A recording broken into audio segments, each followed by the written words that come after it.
Hey, good morning, guys. Get my camera right.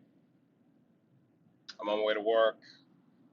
It's Thursday, which is my Friday. I do work on Friday, just not at. I like to make my Fridays kind of like the ending of the week, so I try to make it as light as possible. I mean, I kill it during the week, and Friday I like to take that time to just really kind of do paperwork and catch up with different people that I've lost track of. But so, anyways, I was listening. Man, I was up early this morning just listening to Pastor John Gray, and next thing I know, I just had tears just coming out of my eyes and snot coming out of my nose, and I was just in the kitchen just crying, you know. And did you ever have one of those moments where you hear something, whether it's music, a sermon, a speaker, a poem,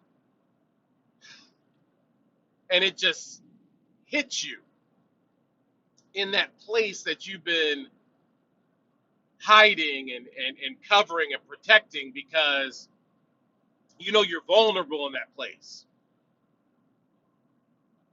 And the message was about suffering, suffering in that secret place, and that God hears your cry. And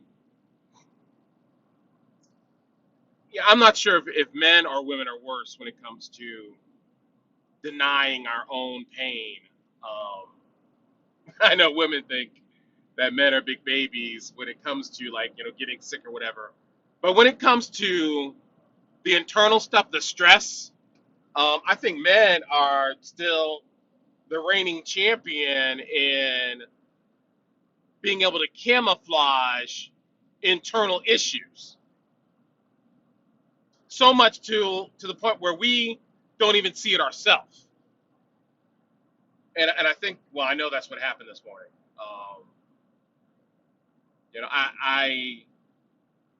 I move with purpose, but also to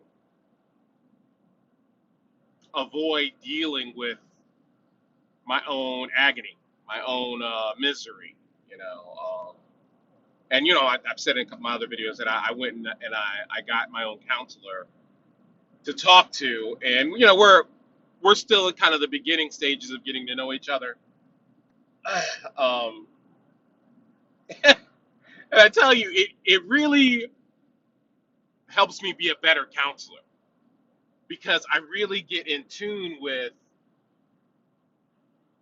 how much courage it takes to be vulnerable. And so, I always think my clients are my heroes anyways, but now that I'm back in counseling, I've been in counseling before, like years ago. Talking about my own stress, my own fear, my own anger and frustrations is uncomfortable, to say the least. And so I was listening to the message, and after I wiped all the tears away and the snot off my nose, I just started really taking mental notes on different things he was saying. And one of the things he had said was about having the faith to let go of things not working out your way. And I'm thinking it was just, man. And I listen to messages all the time, but this just must be my time, or I'm in such a painful position right now that I am clear. The one thing about stress, the one thing about challenges and adversity is that it brings a clarity to our life. It brings a clarity to your perspective because, that pain can become exquisite. And it doesn't necessarily have to be a physical pain. Right now, for me, It's the pain of the unknown and waiting, waiting to see what's going to happen, and the anticipation of success or failure. And when I go through those things, I have to really, and that's why I got a counselor, because I have to be hyper vigilant that I don't start falling into my own distractions, my own traps, my own uh, setbacks. Excuse me. And it's not necessarily that I worry about using drugs or alcohol. Not that I'm beyond that, but I've got so many safeguards against that it's not that great of an issue. And I think that's what sometimes is misleading about sobriety, because we start to think that our only trap is in drinking or doing drugs, and that's not true at all. So I also have to watch out for, I mean, you guys know some of them. My go-to dysfunctional behavior is food, but that's not the only one. you know it's also procrastination, which comes in the form of the ethics, where I'm just like, screw it, man. I just do whatever. And that callous, reckless, selfish attitude can create toxic mistakes that will compound the problem for me, making things exponentially worse. And the whole time I'll be saying I'm fine. It short circuits my ability to be grateful, to see blessings that are still happening in my life. I mean, and I was watching my wife get dressed as she was going to go jogging this morning. We were both up early, and she gets up and she goes and she prays, and then she goes and she runs, and that's after she's made my lunch, and meal prep for me. And I'm just watching her. I'm just watching. She's like, "What are you looking at?" I said, "Nothing. I'm just watching you." And just really just kind of smiling. And if I were going into my mess, my behaviors, I would have slept in, and I wouldn't have been able to have that extra time in the morning to listen to positive messages and go over the things that I'm so grateful for. So I'm getting dressed, I'm ready. I made me some really healthy breakfast, and I'm going to leave. And little Nalia, she's in. I got her picture on Instagram. Um, she's in the bathroom, and she's like, Grandpa, wait, I gotta tell you something.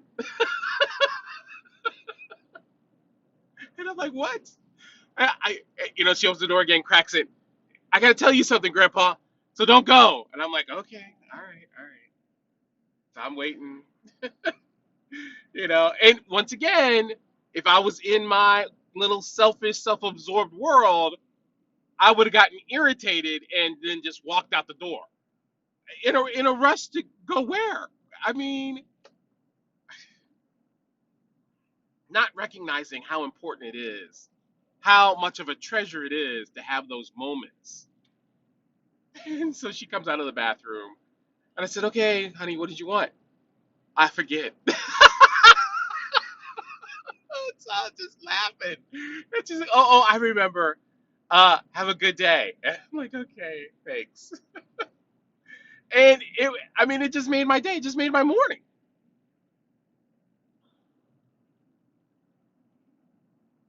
And it just reminded me that, okay, things did not work out according to Will's plan.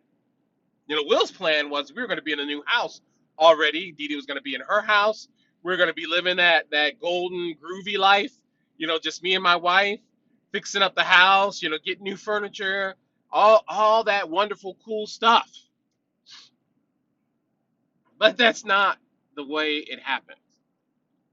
We had to take the long road. Ended up at an apartment, 2 bedroom. We're cramped in there on top of each other. but it's turning out to be an incredible blessing. It's going to be a memory that I'm going to cherish, and I get those mornings because I got to talk to Dee Dee this morning. We got to talk about her plans, and I was just encouraging her. She's been losing weight. She's been doing, she's had so much more patience, and she's just centered more on just what she wants to do with her family, and I wouldn't have gotten that opportunity just to talk to her. I would have got that opportunity just to watch my wife get dressed. I wouldn't have been able to pay attention to that if things would have gone according to Will's plan. So sometimes I think we need to be mindful that our way isn't necessarily the best way, and to be able to let it go. Because when often things don't go according to my plan, but I'll get bitter about it. I'll get grumpy, angry. I'll be, and I'm so much like the kids where I'm just stomping around. Nayla, I love her to death, but she's got she's just got a bad attitude, man. You tell her something, she will stomp and fold her arms, and she's so cute, but you still want to whoop her behind. But she's cute. And I think, is that how I am with God? When things don't go the way I want them to. Is that how he sees me? Like a little kid just stomping and pouting? When am I going to grow up and surrender to the fact that, okay, Will, your way's not always the best way. Why don't you sit back and see what else can happen?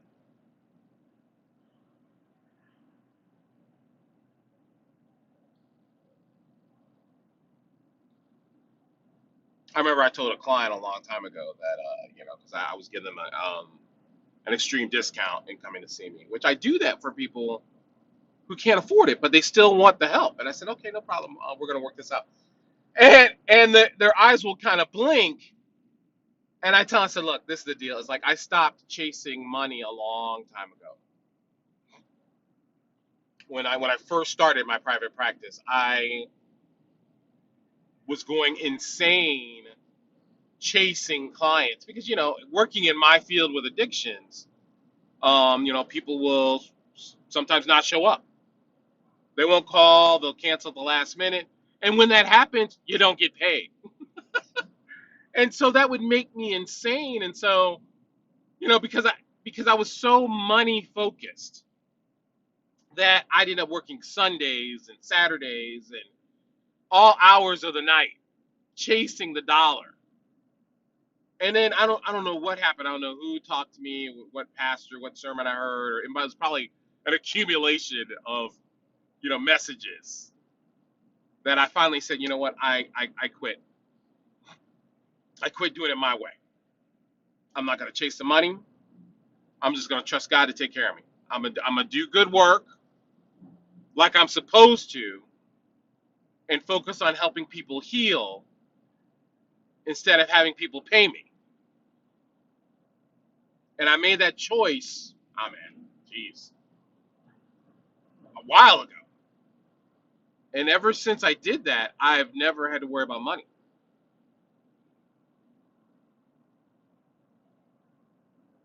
And I know, yeah, I mean, and I'm very, what's the word, a philanthropist. I'm like a mini philanthropist. Because if I see a need, whether it's groceries, I think I helped a friend with a laptop because they needed it for school, whatever. I just feel if I have it, it's my responsibility to provide it for others who don't have, because I'm never going to have money have a hold on me. Money works for me. I don't work for money.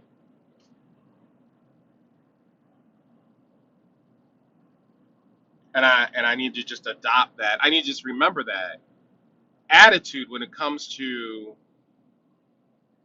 things not going according to Will's master plan,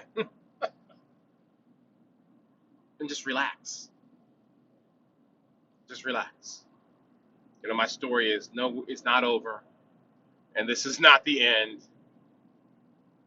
and it's about to get really, really, really good. Especially, you know, I mean, I write stories, so you know, and my illustrator just finished the book that I just wrote. She said it's phenomenal.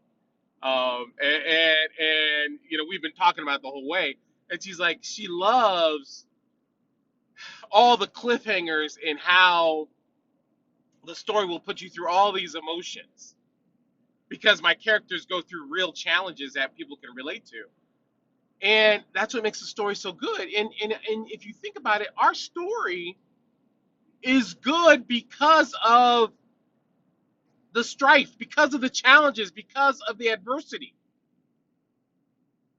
because of the sorrow. It's what makes us stronger. It's what makes us unique.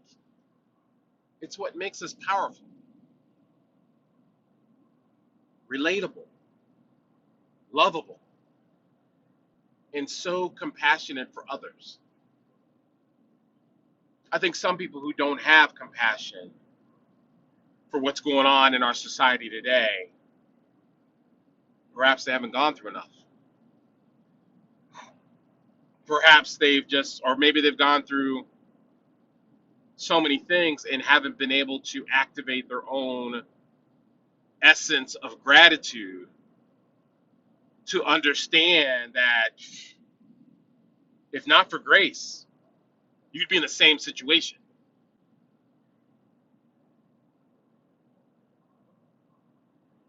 So I guess that's my little message for today is having the faith to let go of your way. All right. I love you guys. I'll talk to you guys later. Peace.